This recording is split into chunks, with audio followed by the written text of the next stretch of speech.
Itong nakarang buwan, panay ulan sa aming lugar kaya't bumababa ang level ng saliti sa tubig. Pangalawa, ang kimikal na gamit sa pagtatanim sa bundok ay sumasama pababa sa baha. At dahil dito, maraming namatay sa ating mga alimango. Subalit ngayon, nakalimang buwan at panahon na upang mag-harvest tayo. Tara, samahan niyo ako.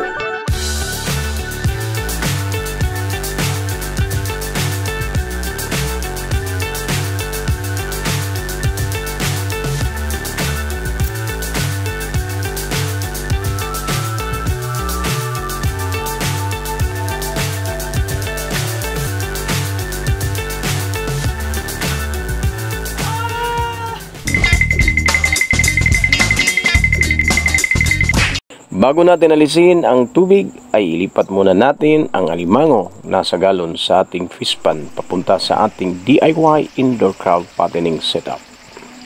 Dito na po tayo lalabas sa ating area. Bibili ho tayo ng yelo kasi magsipot po tayo dito. Baka maubusan tayo ng yelo. Maaga tayong lalabas at bili tayo para sa ating pong mga bangusin na nasisipot. Ayan po ang area natin.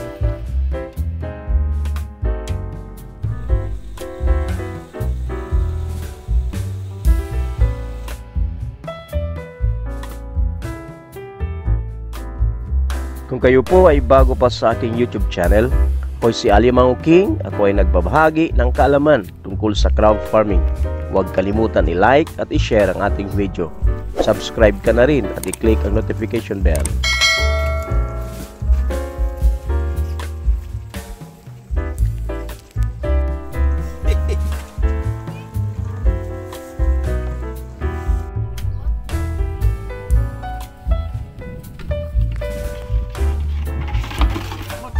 Yes, tayo po ngayon ay titisid na po tayo para makuha ang lahat ng mga natirang bangus at yung pong ating mga crabs pinasipot na ho natin, pinasikop po natin. So hopefully marami pa tayong makukuha. Dami pa!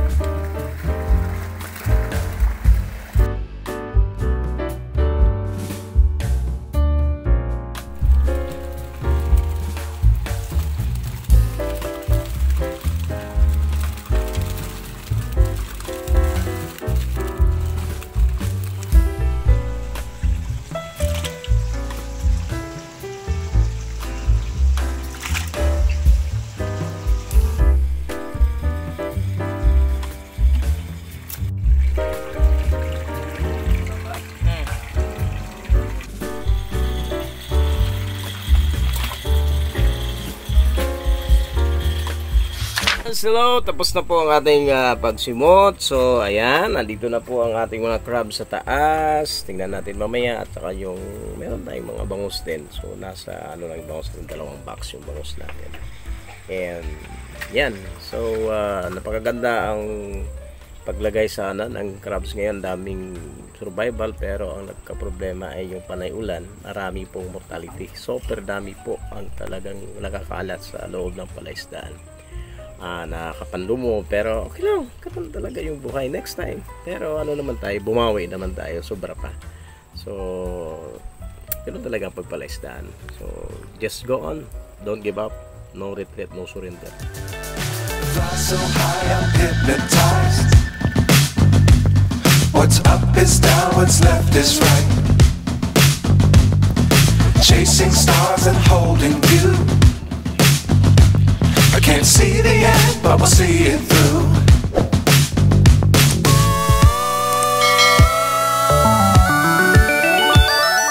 Flying, get on board. We're smiling on top of the world.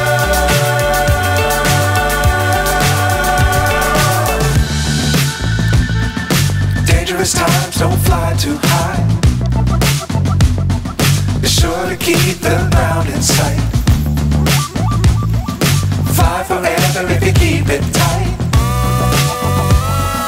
Love the world, but keep the sky on your mind. update mga ka-crabmate. Tayo po ay nagabihan na. Tayo po ay nagpalinis. Lininis po natin ating mga crabs. Palabas po natin yung mga putik sa kanila. Kasi kanina pag-harvest, super init po ang panahon. Tapos biglaan po. Karamihan kasi.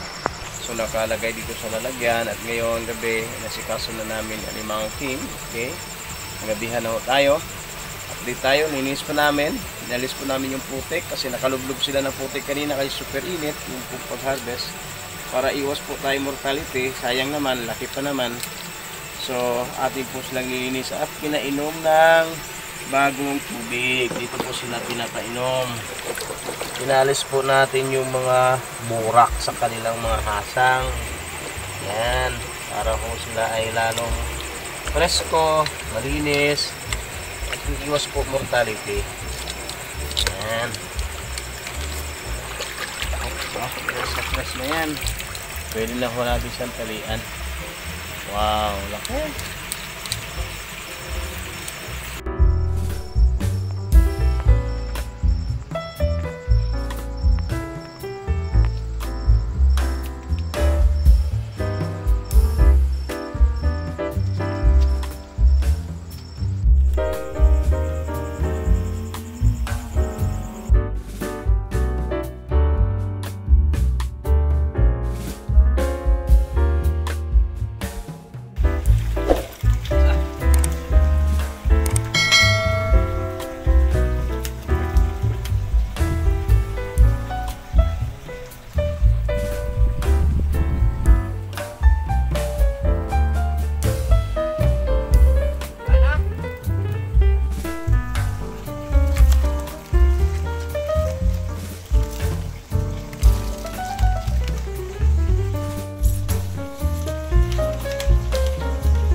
Pagka-crab farming talaga ay meron po talagang hindi natin maasahan minsan sa panahon, hindi po natin hawak katulad nito. Bago kami nag-harvest, ang dami pa namin mortality dahil po sa panay-ulan at bumaba po yung ating salinity level at saka yung pong medicine sa mga farmers, mga insecticide galing po sa bundok ay nahalo po sa tubig, kaya nagkakaroon po ng problema ang ating mga crabs, lalo na sa mga bulik. Ito po isa talagang sensitive. So ang mapayo ko po ay tuloy lang ho tayo sa crab farming kasi meron naman ho talagang awa si Lord, hindi naman tayo pinabayaan. Basta may focus ka lang doon sa business mo ay tatagupay ka din at marating mo ang gusto mong aabutin sa buhay mo. So ito po si Alimangong King. Ang buhay po natin ay galing sa Panginoon na ay pag-ingatan, mahalin at higit sa lahat magkaroon tayong relationship sa Kanya. Bye!